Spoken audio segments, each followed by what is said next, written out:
Bonjour, pour ce Via Story, je visite la ville de Sète. Et c'est Jeanne Corporon-Delpont, adjointe au maire, chargée à la culture, qui accepte de me servir de guide. Bonjour Jeanne. Bonjour Frédéric. Alors pourquoi il fait si bon vivre ici à Sète? Ah, il fait très bon vivre. Oui, déjà par le climat qui est doux, qui est agréable. Mais ensuite, c'est une ville qui est très accueillante. Vous savez, le port de Sète a été créé en 1666.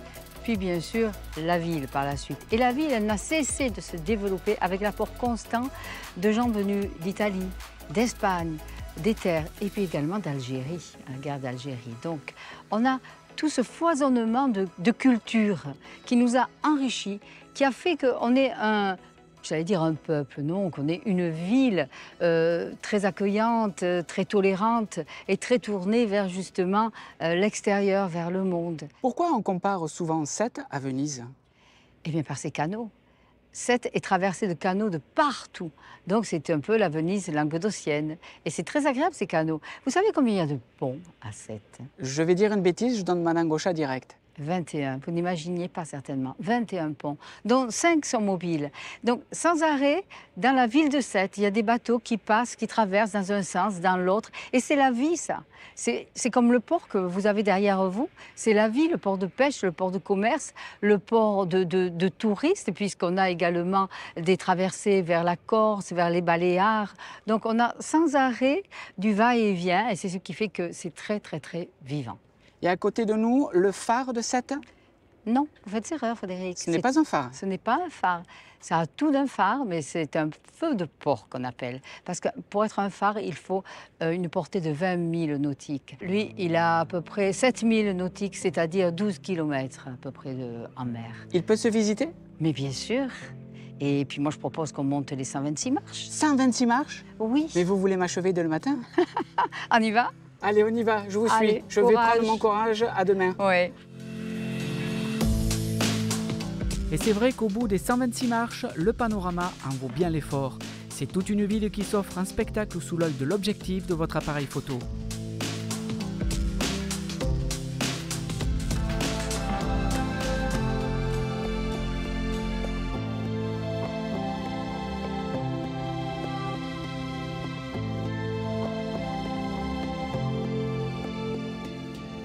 Direction maintenant une autre architecture, à l'autre bout du port de pêche. Jeanne, ici, c'est le lieu culturel de Sète. Oui, un des lieux culturels de Sète.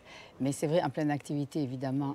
En été, le théâtre de la mer. Jean Vilar, il porte le nom d'un illustre metteur en scène et comédien donc, de théâtre. C'est un ancien fort, c'est-à-dire qu'il servait de défense contre l'invasion venue par la mer, puisqu'on a la mer derrière. Et donc, c'est devenu une scène, un lieu de théâtre en 1960.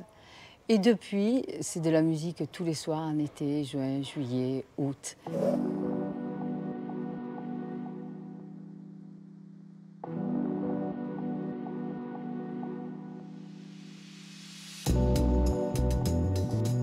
Je poursuis la visite à la rencontre d'un artiste amoureux de son vivant de la ville de Sète. L'espace Georges Brassens. Alors, c'est un musée qui a été créé donc en 1991 pour le poète. Là, vous êtes accueillis par le gorille. Puis en ressortant, on regardera le petit bateau, le Sauve-qui-peut, le premier bateau de Georges Brassens. Mais d'abord, j'aimerais bien qu'on rentre. Mon papa était un ami intime de Georges Brassens, donc j'ai eu la chance de le côtoyer. Alors évidemment, cet espace me tient à cœur, mais vraiment. Donc à l'espace Georges Brassens, on découvre plein de choses. Bon, déjà beaucoup de photos. Et toute sa vie, tout son parcours, c'est-à-dire depuis son enfance, sa jeunesse à Sète, tout ce qu'il a formé, tout ce qui a fait que Georges est devenu Brassens. Et surtout, on découvre également des films. Parce que Brassens, il aimait beaucoup filmer, se filmer lui-même. Et donc on découvre beaucoup de films comme ça, inédits. Mais on rentre dans une certaine intimité. Voilà, on rentre dans sa vie.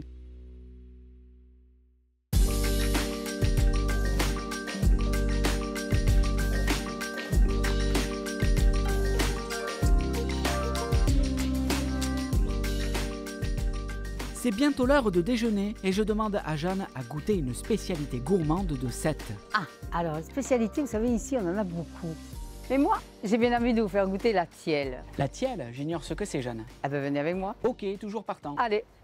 Bonjour Fabien. Et bonjour. Et c'est Fabien Cabel qui depuis 2017 cuisine la tielle, mais je ne sais toujours pas ce que c'est. La tielle, c'est une tourte qui est faite avec une base de pâte à pain maison. Et à l'intérieur, vous avez du poufre de roque, une bonne sauce tomate. On coupe notre poulpe au couteau, nous, très fin.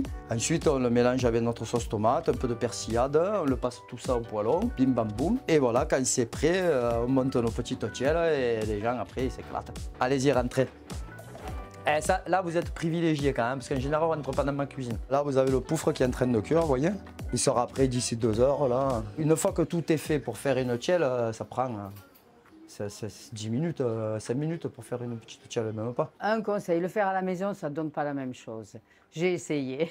Ben, le truc, c'est, nous, on s'est vraiment embêté à arriver à un résultat de pâte vraiment pigeon. Et pourtant, notre pâte est très simple, hein. C'est de la farine. Ça n'a pas tapé.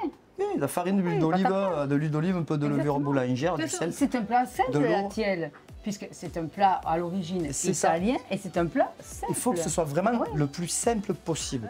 Après, il y en a qui préfèrent rajouter des condiments, des machins. Bon, on ne va pas rentrer dans les détails, mais on va dire qu'à cette, je pense que je fais partie des derniers Mohicans à travailler vraiment, on reste authentique, à l'ancienne. Ce qu'on propose aux gens, c'est ce qu'on mange nous à notre maison. Regardez, là j'ai la macaroni, vous voyez, c'est des tomates fraîches. Hop, avec les bragioles là, qui sont en train de gentiment cuire. J'ai lancé ce matin à 8h30. Celle-là, elle va cuire jusqu'à midi. Je vais l'arrêter, elle sera en vente que demain. Merci Fabien. Allez, au revoir. Bonne journée. Merci.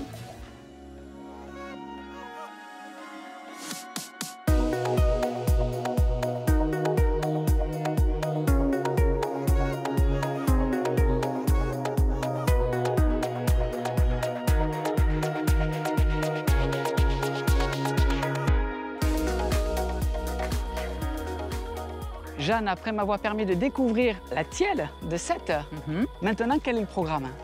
Moi, je propose une petite balade en bateau de la mer à l'étang de Thau en passant par les canaux de Sète et sur un bateau électrique. Donc sans bruit, sans odeur.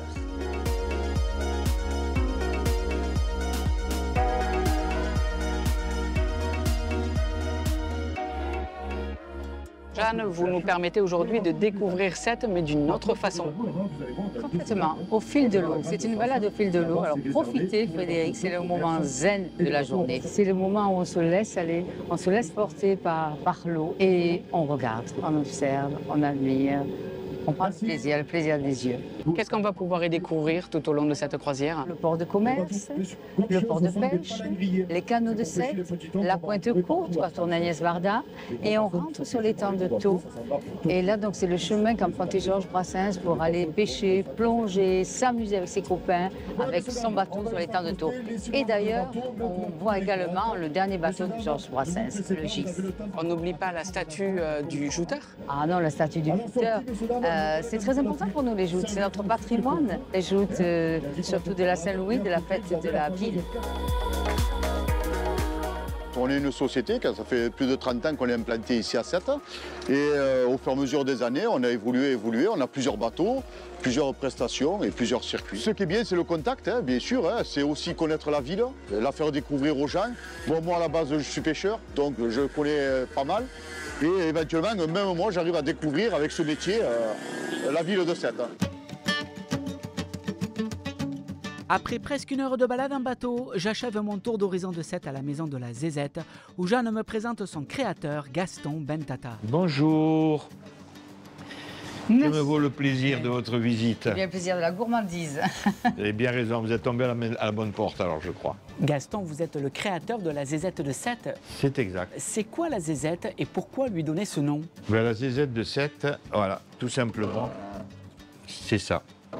Un petit biscuit. Vous avez tout compris pourquoi on l'a appelé comme ça. C'est un biscuit qu'on fabriquait à la maison, dans nos familles, ma grand-mère, ma mère, tout le monde faisait ça, à Oran, en Algérie. C'est une spécialité d'origine espagnole au départ, qui est faite à base de vin, de sucre, de farine et de vanille. Un jour, une cliente m'a appelé ça des quiquettes de singe. Et je l'ai transformé en zézette de Sète. J'ai trouvé ça plus ludique et surtout moins vulgaire. Ma femme l'en faisait à la maison, comme ma mère, ma belle-mère ou mes grands-parents. Et un jour, j'ai demandé d'en faire quelques-unes pour notre clientèle du marché de Sète, où nous avions un étal. Et c'est là qu'a démarré l'aventure. Je ne suis pas vraiment conscient du succès, je crois. Tous les jours, je suis étonné de voir les retombées que ça en a, de voir les gens qui en parlent, les gens qui connaissent, un peu de partout dans la France et même au-delà. Comment le déguster et l'apprécier alors ce biscuit? Plutôt avec un thé, un café, un chocolat chaud? Café, thé, chocolat, dans une glace aussi. Et moi, je le préfère, c'est dans le vin après le repas. Ma femme le préfère dans le champagne, elle n'a pas la même valeur que moi. Et là, je suis curieux de connaître les valeurs de Jeanne. Moi, je partagerai l'avis de madame, avec un peu de champagne, oui. Vive la zézette! Vive la zézette!